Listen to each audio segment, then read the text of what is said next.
To the Kansas Jayhawks Dynasty today, as we are in episode 37, only 3 away from the 40 episode mark, and today we are continuing our Big 12 journey, this time against the Oklahoma State Cowboys, who this year have a 4-2 overall record, 5-4 in conference, and a very, very identical season to how the Jayhawks have went off so far this year. But one major difference: the Cowboys will be without their senior starting quarterback today, so instead they will have to start a true freshman who has never taken a snap in his career, and the Jayhawks are still under the helm of senior or junior quarterback with a lot of experience, Conrad Hawley. They struggled last week against a very talented Texas team, but today the Jayhawks look to move on from that loss and continue their excellent performance today in this game against the Cowboys. We begin the day on a 1st and 10. Conrad Hawley wants to throw it to start his day, and Stephen McBride, he kind of fell out of the rotation in the last season or so, but an excellent double move right there to get him open with some great blocking as Devin Neal gets some great blocking, and he's going to start the day with a 5-yard first down run. There you can see his numbers. He is very close to 1,000 yards. He just needs about 20 on the day so far, and he'll hit that 1,000-yard mark. On a 3rd and inches, he's got a chance to get even more here as he gets a 2-yard run, and that's going to give us the first down. Not the best start to the day for him, but 2 for 7 is better than nothing. Now still in the first quarter, it's a 1st and 10. Hawley on the play action gives it to Hickson. Hickson's going to break a tackle running downfield, and he's finally brought down after 16 yards. Amari Pesic-Hickson, the future is bright with him as he continues his strong backup campaign, and Trevor Cardell on the next play is going to get it down inside the 10-yard line. That would be an 11-yard catch under center now. Hawley wants to throw again on the slant. Got his man into the end zone. Tristan Golightly with a 10-yard touchdown reception, and the Jayhawks start the day strong here, 7-0 early in the first quarter as the Cowboys take over. And on a 1st and 10, the freshman quarterback Mays is going to hit his big receiver out there, Brennan Presley, for 13 yards. Skylar Mays, as mentioned before, has never seen the field in his career so far, and obviously that's not a surprise considering he's a true freshman, and he just looks a little rattled to start the day as he completely misses an open receiver. Now 3rd and 7 for Mays and company. This time it looks like it's going to be a screen, and he just doesn't have any time to throw it, and he is brought down by Demarion Alexander. Scott Mays, not the best start to his first ever game played, and now a 2nd and 5. Stephen McBride making 2 people miss as he continues downfield for 22 yards. 1st and 10 now, less than 3 minutes in the first quarter, but the Jayhawks have an opportunity to take an even bigger lead as they find Luke Grimm downfield, brought down by the ankles, but a 30-yard catch nonetheless, and a 3rd and 6 later on. Hawley out of the shotgun, looking to throw, firing downfield. Devin Neal catches it, but he's forced out of bounds, and a 4th and 6. They would settle for a punt now as the Jayhawks stall out late in this drive, but Jacob Borsia is able to knock that one right down the middle after a nice wind burst there to move it over to the side. So now Scott Mays and company have another opportunity to take over. This time he wants to throw it again, and he's got a man open again. Cassidy down the sideline, missed tackle, and Caleb Taylor finally catches the big man Braden Cassidy. And later on that same drive, well inside the red zone on a 2nd and 4, Mays is going to keep it himself. Nowhere to go on that 2nd down, so now a 3rd and 4, but set up a 1st and goal.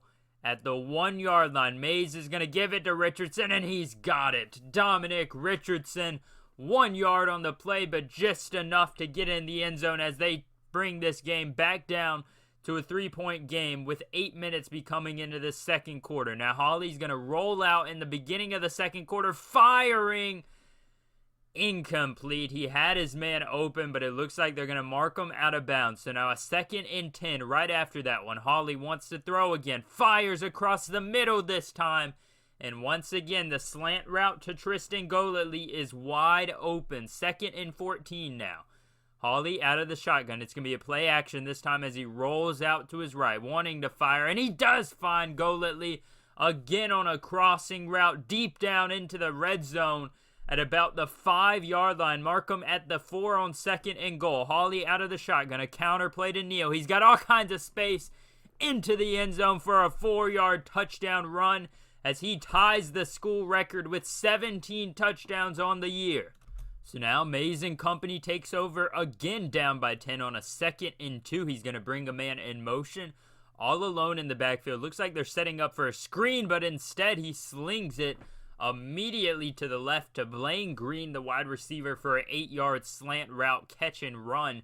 So now a 1st and 10 after that one. Mays is going to give it to Richardson right up the middle. What a burst of speed, as he's going to hit that hole going very fast up the middle for 12 yards. Mays still hasn't hit 100 yards yet, but he's got some time left in this game, obviously. 3rd and 8 on the next drive, though. On the next possession, Mays fires to Green, who makes the catch, running over people, and he finally is brought down after 25. Had an opportunity to get off the field, but Romello Dotson was just a second too late on that slant or that jab at the ball. Bryson Green on the right side for 10 yards and a touchdown there, as the Cowboys once again bring the lead down to 3. This has been a back-and-forth game so far. Hawley on 1st and 10, wanting to roll out, firing downfield, got his man open downfield. Trevor Cardell coming back to it. 29 yards on the play and a 1st and 10 again. Hawley finding Grimm on the slant, and another one. 13 yards so far on that slant route. 3rd and 3 now, though. Less than 2 minutes in the quarter. So once again, the Jayhawks are in excellent position to score here in the red zone. 3rd and 3. He's going to give it to Neal. And as always, he's able to get a lot of yards on that one. 8 yards on the run, down to about the 3 or 4 yard line.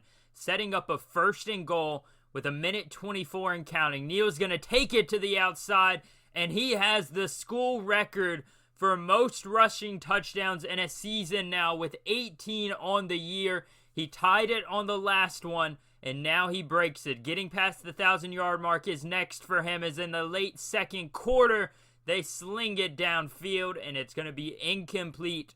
Oklahoma State stalls out late in the 2nd half or 2nd quarter, and the Jayhawks do have an opportunity here as it is intercepted by Cobb.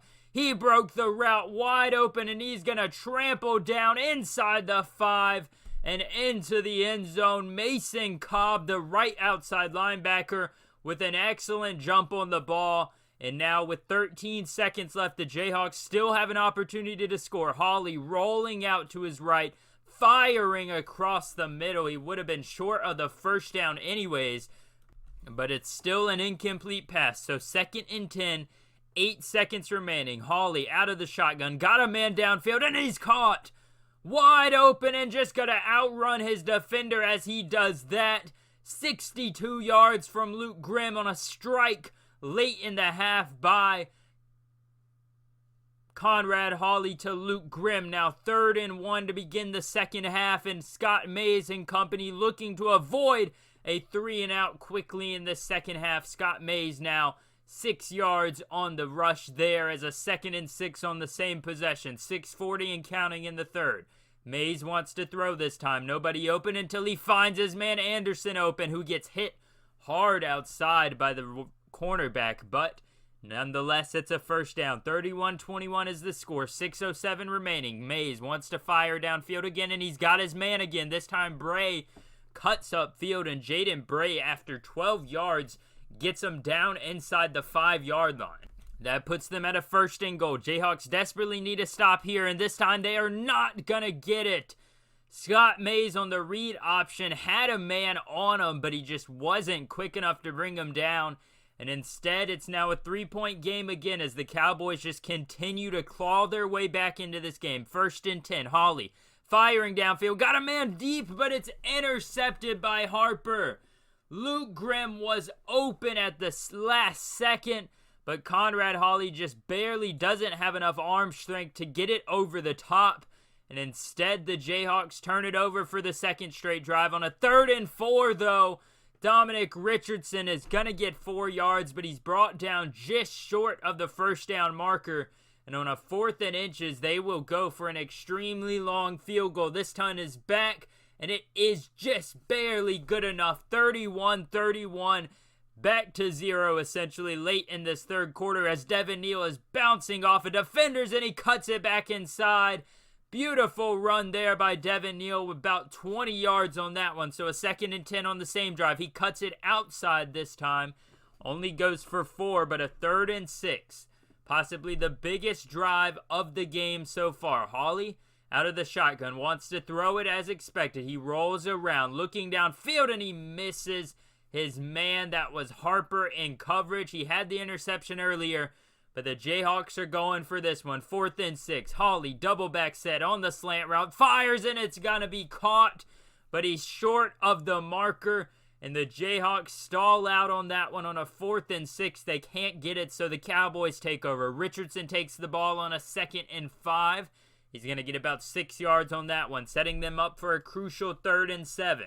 Almost the same exact situation the Jayhawks were in. 3rd and 7. Mays looking for the screen. Got his man on the screen, but Richardson is brought down in the backfield. He's going to lose 4 on the play. And now a 3rd and 3 for this Jayhawks team on the next possession as Devin Neal falls forward just barely enough to get that first down. I believe they count him for 6 yards as he has 17 for 87, averaging over 5 yards a carry today on the game. And now on a 1st and 10, the Jayhawks continue their drive after that clutch first down. 1:25 and counting in the third quarter. Hawley wants to snap it, and he does. He fires to Golightly, and he gets a nice 8-yard catch on that go route. And after that catch, we are down in the final minute of the third quarter on a 2nd and 2. The Jayhawks continue their drive. Hawley out of the shotgun as the men walk up to the line. This one looks like it might be a run. He's going to give it to Neal on the outside. Got some blocking, but it falls apart quickly as he's forced to settle for 3 yards on the play. And now the Jayhawks once again go back to the line. 1st and 10 on the same drive. The clock continues to click down. That was Corey Black on the tackle. Hawley out of the shotgun. He's got a man beside him this time, but it's a pass play. Hawley rolling out. Nobody gets open, so he wants to take it himself, and he does just that, able to get 11 yards and enough for the first down as they skip now to the end of the quarter. Final seconds. Hawley, 1st and 10, firing to Cardell, and he'll get a 10-yard catch as he falls forward to end that third quarter. So we open the fourth quarter in the red zone and in prime scoring position at about the 15-yard line. 2nd and 4. Hawley rolling out to his right, diving for the end zone, and he's not going to get there. Looked like he definitely broke the line for me.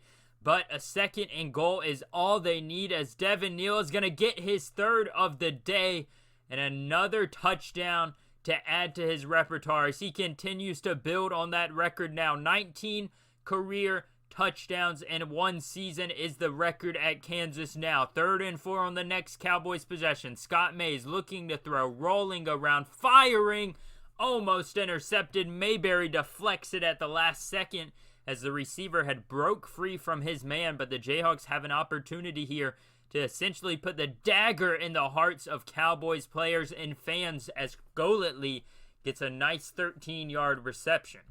3rd and 9 now for the Jayhawks. Conrad Hawley rolling around. Nobody's open, so he takes it himself again, and he gets another first down. Very, very reminiscent of what he did late in that third quarter. Now a 3rd and 6 as the Jayhawks still have a chance to put the dagger in either way, but a touchdown here would be extremely nice. Hawley wants to roll out, and he's just a little too slow on that one as he is brought down by the ankles, but Jacob Borsia is going to get that one right down the middle, and a 41-31 game is where we're at, folks. Late in this fourth quarter, Mays fires to Presley, and Brennan Presley, the star receiver, with 20 yards. He's been fairly quiet so far today. And now a 3rd and 3. Mays got his best running back beside him. That's Dominic Richardson. Mays is going to want to throw it again. He's hit as he throws, and the tight end Owens gets hit as he catches it, and he drops it at the last second.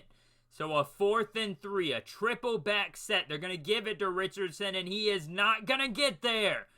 Gets 3 yards, but he's just a few inches short, and the Jayhawks will come out victorious here. 2nd and 5. Final seconds of the game. Conrad Hawley can just snap this one, give it to Devin Neal as he gets blasted up the middle for a 2-yard run. But the Jayhawks once again victorious as they now sit at 6-4 on the season with an excellent showing today against another Big 12 opponent. And they have already clinched a bowl game appearance and hopefully another bowl game victory with just a few games left on the season. Conrad Hawley put up an excellent performance despite the multiple interceptions. He came through when the team needed him most, and the Jayhawks win at a final score of 41-31. Definitely not the greatest performance we've ever put up, but Conrad Hawley came through when we needed him. 40 attempts on the day is a lot. 26 completions, though, is fairly good. 353 yards, 2 touchdowns. He did have the 2 interceptions. One of those could have been completely avoided late in that first half. But we won at the end of the day, so you can't complain too much. Devin Neal carried this team, 34 attempts, 147 yards, and 3 touchdowns. Conrad Hawley also 9 for 68 on the day, so decent running for him. 6 for 72 for Tristan Golightly, probably his best game of the year with 1 touchdown to go with that. Stephen McBride finally had his coming out game of the season, 6 for 56. Luke Grimm, 5 for 118 and a touchdown, and the rest of the guys were just pretty good. Trevor Cardell did have 4 for 62, which is very efficient for him. 1 sack allowed all day, excellent way to play this game, and we did not have a single interception or turnover, but we had a few sacks from Damarian Alexander, Stephen Parker, people like that. Other than that, the defense just played okay. Jacob Orsia, 2 for 2 on the game. Excellent comeback game for him. And I believe since the last episode and the episode before we played Texas, we have not had any new commits. If we did, it was just maybe 1 new guy. But other than that, the recruiting process has kind of slowed down after we got like 6 commits in 1 week. We're still going after a bunch of different guys. As you can see, Dallas Outlaw, we're on his 2nd spot, and Joe Blanchard, we're on the 2nd spot for him. We've just got a few guys that we're going after just to try and get some depth, and also some of these guys would be our best players at these positions no matter what overall they come in as. So you obviously want to get some of those guys. Other than that, though, this episode, like last episode, really nothing too eventful happening. Maybe we get a jump into the top 25, but I highly doubt it. It's not really looking promising for us to hit it at all this year. But hey, Miami is 6-3 and they play Virginia Tech this week, so maybe they get that loss and we jump in. But as you can see, we're not even receiving votes on the year, so it's going to be tough for us to even jump into the top 25, but I'd love to see it this year rather than waiting next year to do it.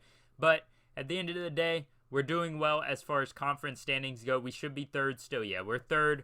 Not going to be able to catch up with Texas or Oklahoma. We really needed that win against Texas to have any hope for that. But 5-2 overall in conference, better than Oklahoma State, Kansas State, and Texas Tech overall-wise. Definitely a great improvement over the last few seasons. And after this game, we take on a unique team this next week that should be a very interesting game, as you guys will see. We do have to still play Texas Tech, I believe. Or we may not play them yet. We play Texas Tech next week. But I'm really interested for this Kansas State game as we've already clinched the bowl game. We just got to still come out and play hard. It's a rivalry game. You want to win those no matter what. So I'm interested to see what the team plays like in that game. But next week we take on a struggling Texas Tech team who finds himself 3-6 on the year coming off of a massive top 10 ranked season last year. Can the Red Raiders get it back on track? Hopefully not next week, and hopefully they've given up on the season. If you guys did enjoy this episode, make sure to hit the like button and subscribe. Comment down below your score predictions for next week. Thank you guys for watching this. I'll see you next time.